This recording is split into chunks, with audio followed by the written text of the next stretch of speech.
Prohibition in the United States was a nationwide constitutional ban on the production, importation, transportation, and sale of alcoholic beverages from 1920 to 1933. Prohibitionists first attempted to end the trade in alcoholic drinks during the 19th century. Led by pietistic Protestants, they aimed to heal what they saw as an ill society beset by alcohol-related problems such as alcoholism, family violence, and saloon-based political corruption. Many communities introduced alcohol bans in the late 19th and early 20th centuries, and enforcement of these new prohibition laws became a topic of debate. Prohibition supporters, called dries, presented it as a battle for public morals and health. The movement was taken up by progressives in the Prohibition, Democratic and Republican parties, and gained a national grassroots base through the Women's Christian Temperance Union. After 1900, it was coordinated by the Anti-Saloon League.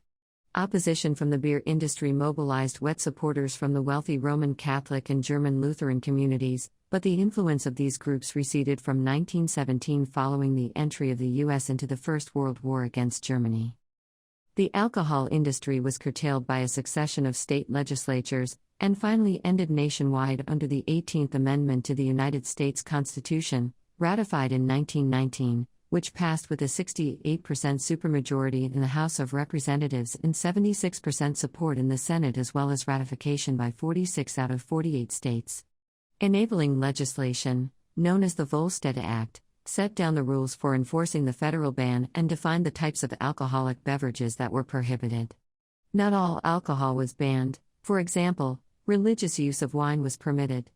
Private ownership and consumption of alcohol were not made illegal under federal law, but local laws were stricter in many areas, some states banning possession outright.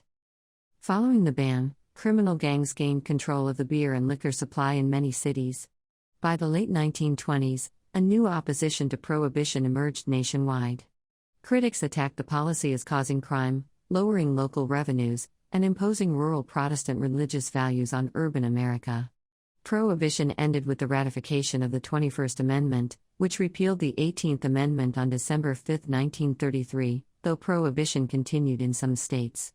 To date, this is the only time in American history in which a constitutional amendment was passed for the purpose of repealing another.